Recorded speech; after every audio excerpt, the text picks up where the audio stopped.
नमस्कार शेतकरी बंधूंनो, मी धनंजय. आपण पाहताय शेती गुरुजी यूट्यूब चॅनल. तर मंडळी, आज आपण या व्हिडिओमधून पपईची शेती पाहणार आहोत. याची लागवड कशी करावी, किती अंतरावर करावी, पाणी व्यवस्थापन कसे करावे, खत व्यवस्थापन कसे करावे आणि मार्केटमध्ये किती दर मिळतो आणि प्रति एकरी उत्पन्न किती मिळते याबद्दल सविस्तर माहिती पाहणार आहोत.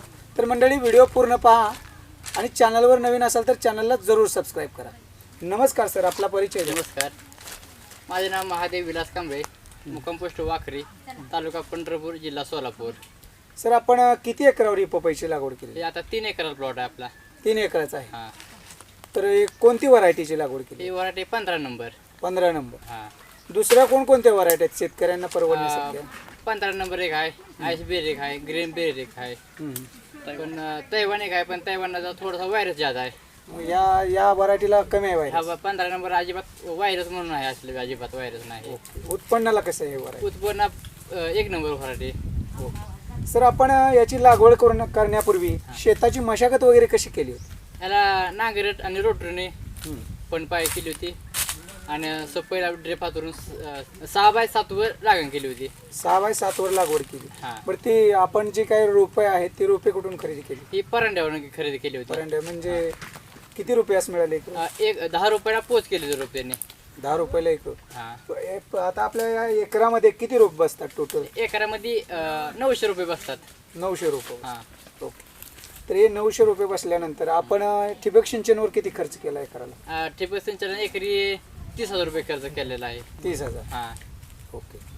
रोपांची लागवड करताना आपण काय रासायनिक प्रक्रिया त्याच्यावर वगैरे केली होती का? काय केलं नाही, फवारणी केली नाही. रोप आली होती, हार्डिशन लावली होती 2 दिवस उन्हामध्ये, आणि परत काय नाही 7x6 वर लागण केली होती दोरी टाकून सफाईवर. बेड घातला नाही, कुठलं काय रासायनिक वापर नाही, शेणखत वापर नाही, हा रेग्युलर पद्धतीने की लागण केलेली आहे. ओके. ज्यावेळेस आपण रोप घेऊन आलात त्यावेळेस ज्यावेळेस आपण जमिनीत रोप लावले त्यावेळेस किती अंतरावर ते रोप खांदून लावले किंवा खड्डे घेतले होते का कसं? एक अर्धा फूट अंतर खड्डे घेतले आणि रोप लावले, आणि एक 8 दिवसांनी ह्युमिक ॲसिड आणि एकोणीची ड्रेसिंग केली होती. Okay okay. आपण आता हे लागवड झाल्यानंतर हा. याला खत व्यवस्थापन कसं केलं? ड्रिपमधून पर महिन्याला एक 10 किलो एकरी 12 सोडायचं. फुटवा वाढतो, सेटिंग होतं. 13:045 13:40 आणि 12 आडलून मधून सोडत राहायचं. सेटिंग वाढत जाते, साईज वाढत जाते. अधूनमधून 0 द्यायचं. फक्त रोपाची साईज वाढू द्यायची जादा. जर रोपाची साईज जादा वाढली तर फळ माल वर लागतो शेंड्याला. बरं. मग त्यासाठी काय करायचं जास्त वाढ होऊ नये? 0 जास्त वापरायचं. 0 शेणखत भरपूर वापरायचं. परत रासायनिक डोस असतो ती कमी वापरायचा. ओके. शेणखत शेणखत हा. कोणकोणत्या परिस्थितीमध्ये दिला, म्हणजे किती दिवसाच्या अंतराने शेणखत दिले? हे 2 महिने बाग असताना एकदा टाकला होता, बरं.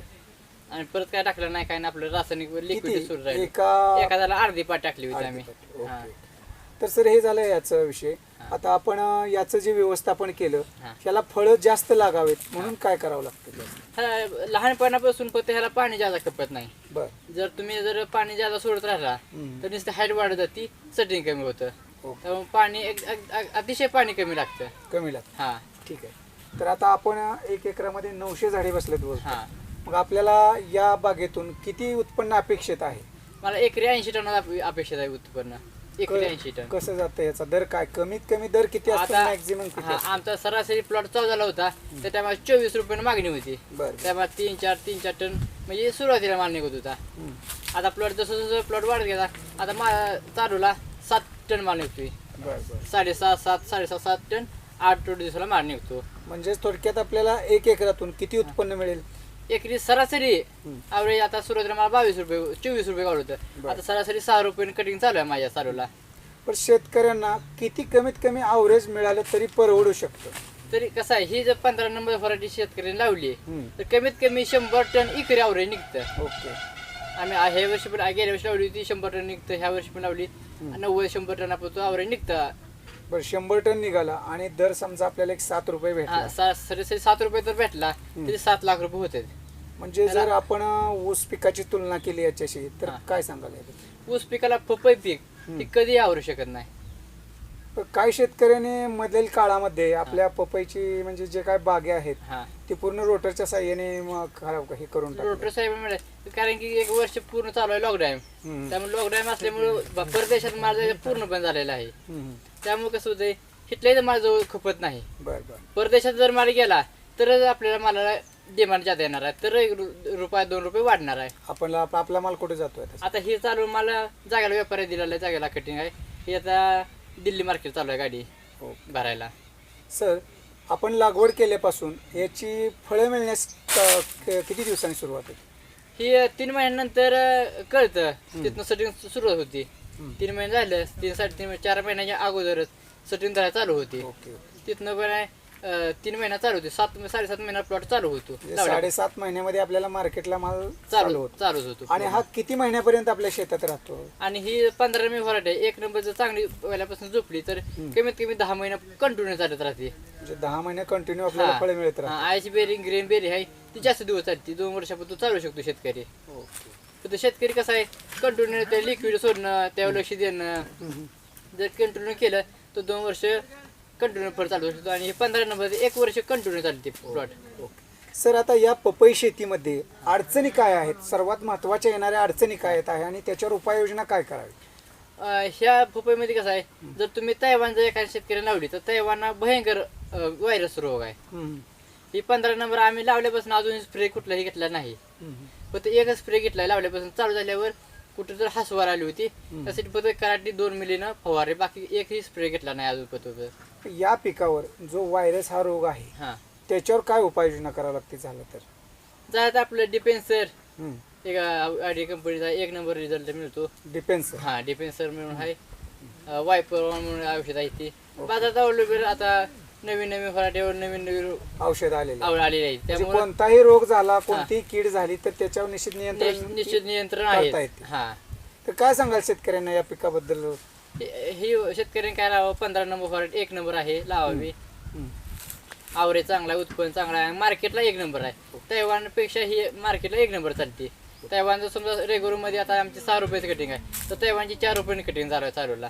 ₹2 जास्त मटेरियल जास्त आणि तैवानी कशी गोल्ड साईज जरा येते. ती 15 नंबरची लंबू साईज असल्यामुळं दिल्ली मार्केट मुंबई मार्केट असू द्या तुमचं तर 1 नंबर व्हरायटी चालते. आवरेला चांगली आहे, रोगांना बळी पडत नाही लय, मरसंख्या कमी आहे, अतिशय कमी आहे, लिक्विड कमी आहे. सर्वसाधारण तुमच्या ऊसाची जर तुलना केली तर पपई ही पीक कधी आवरत नाही. ऊसाच्या 3 पटीने पैसे करून देणारे पीक आहे. ओके. तर सर्वात महत्वाचा मुद्दा म्हणजे आपल्याला लागवड टू मार्केट पर्यंत पूर्ण बाग संपेपर्यंत आपल्याला प्रति एकरी खर्च किती येतो? आता प्रत्येक एकरी आमचे बघा एकरी 900 बसलेत.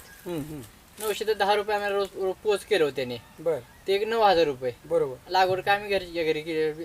2 बाया लावून लेबरला 200 रुपये 2 दिवसात लागण केली. बरोबर. सरासरी आम्हाला बघा 35,000 रुपये खर्च आता पोतो झालेला आहे एकरी. मी पूर्ण 3 एकराचा.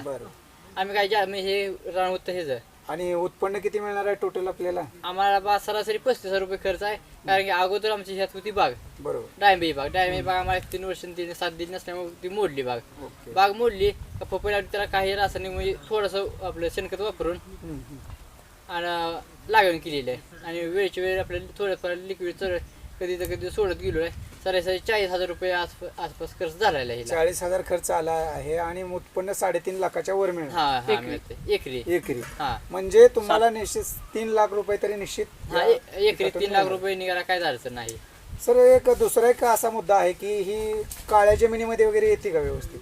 काय फक्त कसं आहे पावसाळ्या टायमाला पाणी साठवून जर पाणी साठलं तर बोंबाळी झाडं सुकती ती कोलमेरून पडते ती. आमची मुरमाड खडकाळ जमीन आहे, पाण्याने निचरा होणारी नेहमी जमीन लागते. या पिकाचा लागवडीचा योग्य कालावधी कोणता आहे ज्यामुळे की बाबा ते पावसाळ्यात सापडू नये किंवा वारा जो असतो त्यामध्ये सापडू नये असा कालावधी कोणता आहे? सरासरी फेब्रुवारी मार्च मध्ये जर लागण केली तर मोहरब मार्केटला 1 नंबर चालते. म्हणजे कोणत्या महिन्यात ती तिथं मार्केटला? फेब्रुवारी मध्ये तिथनं 7 महिने चालू 7 महिने. हा अगोदर 7 महिने चालू होती. आणि जे सूर्य मोसम असतो फुल रेट मध्ये गावतो.